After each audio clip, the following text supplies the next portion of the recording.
Hello, algebra students. I think I'm recording. This is my MacBook. My other computer was time to put it out of its misery. So I hope I'm doing this well. I hope it's turning out okay. This is going to be on probability, and probability is all going to start with the fundamental counting principle. Now, let me ask you this. Let's say you had three different shirts to wear. Three shirts and four different pairs of pants. Okay? And I'll tell you what, to appease those shoe lovers in the crowd, let's give you 5 pairs of shoes. How many different outfits could you make? Well, let's assume an outfit includes one shirt, one pair of pants, and one pair of shoes. Now, I know some of you with rather attractive feet could go barefoot and say that's an outfit too. Well, maybe so, but we're going to keep it to 3 shirts, 4 pairs of pants, and 5 pairs of shoes. Vinny, that doesn't mean you can take your shirt off and assume that, hey, I got a cool outfit here, because I realize how buff you are and all that, but never mind. All right, let's get on task. How many different outfits can you make?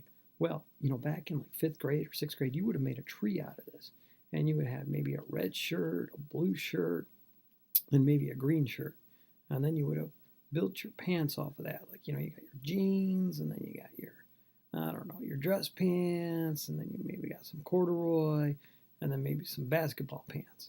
And then off each one of those, you would have built your shoes. You got your high tops, and then you got your, I don't know, your running shoes. Okay, you got some boat shoes or loafers, right? And you would have had 2 more things. And man, that really, look at the mess it's making already. I don't want to do it that way. But thank goodness I don't have to. Thanks to the fundamental counting principle, I can just say 3 times 4 times 5. And that's going to be 60 different outfits, assuming that each outfit consists of one shirt, one pair of pants, and one pair of shoes. Pretty simple stuff. The fundamental counting principle tells me that if something happens m ways, something else happens n ways, then together they happen m times n ways. Well, let's take a look at it. Let's say we were going to flip a coin and roll a die, which is singular for dice if you don't know that. Flip a coin and roll a die. All right. Well, how many outcomes does flipping a coin have?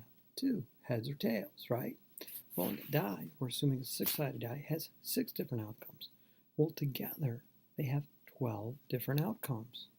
Yeah, 6 times 2 is 12. It's that simple. If you really wanted to, if you didn't believe me, you could make a little table here. You could go heads or tails. And then if you get a head, you might get a 1, 2, 3, 4, 5, or 6. And then, of course, if you get a tail, you might get a 1, 2, 3, 4, 5, or 6. The way I'm reading this is heads in a 1, heads in a 2, heads in a 3, heads in a 4, heads in a 5, heads in a 6. All right, and then tail 1, tail 2, tail 3, etc. So you see there are 12 different outcomes. So if you go out to dinner and you have a choice of 4 soups, okay, maybe 2 different salads,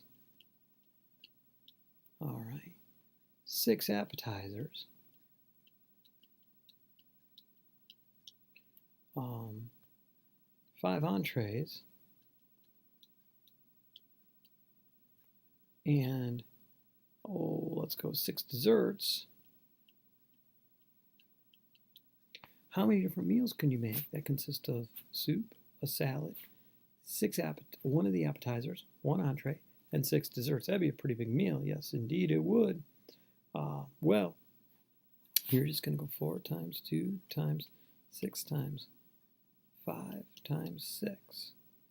And I know I got 6 times 6 is 36. There's an 8. 8 times 5 is 40. So I've got 36 times 40, right? And so we're going to get a 0. We have 24 and 3 is 7. Carry the 2, 12, and 2 is 14. There should be 1,470 different meals you could make, all from the fundamental counting principle.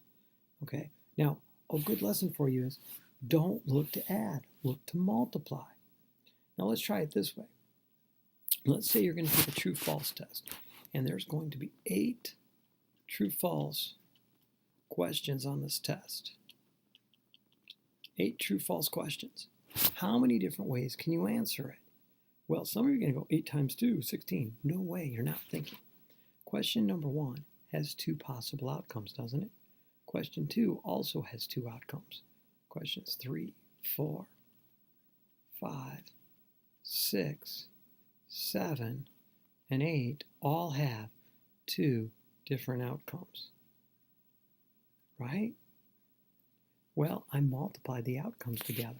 So the number of different outcomes would be 2 times 2 times 2.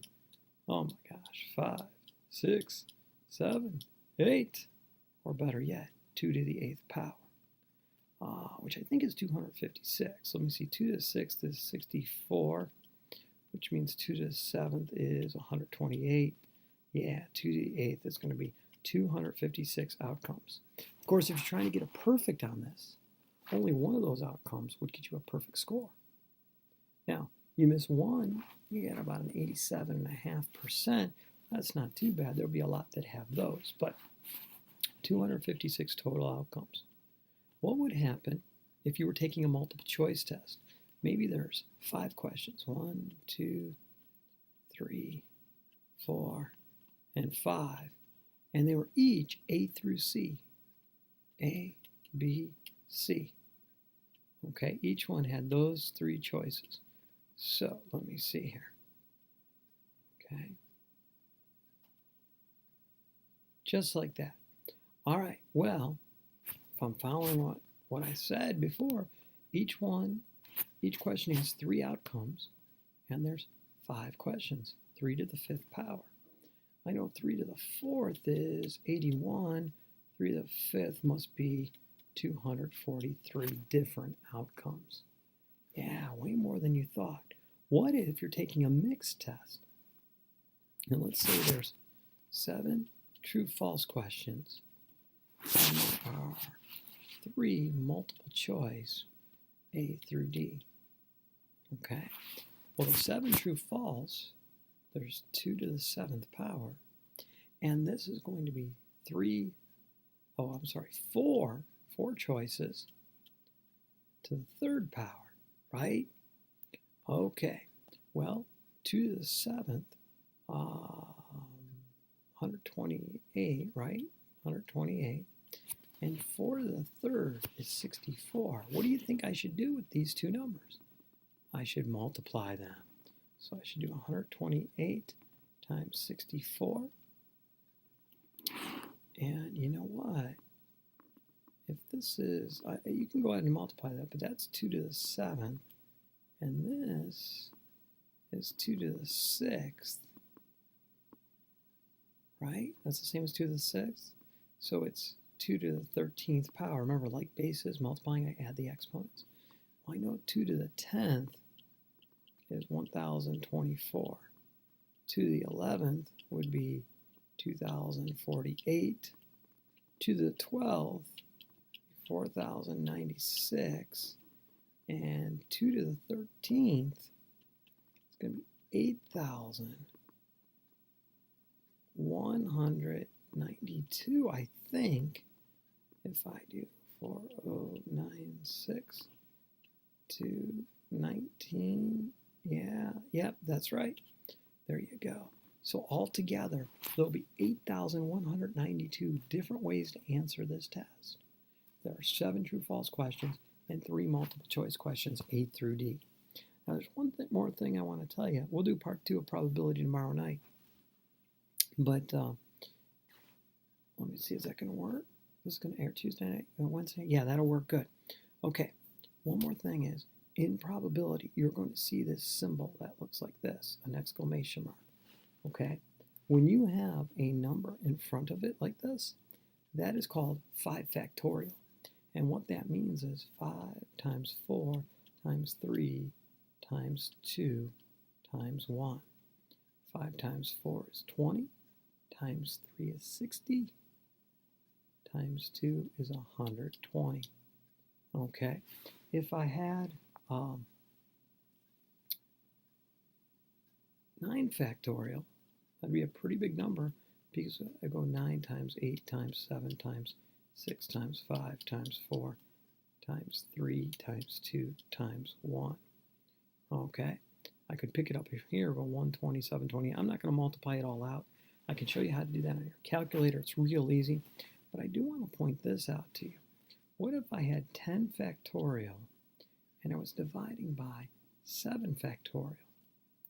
Well, 10 factorial would be this, right?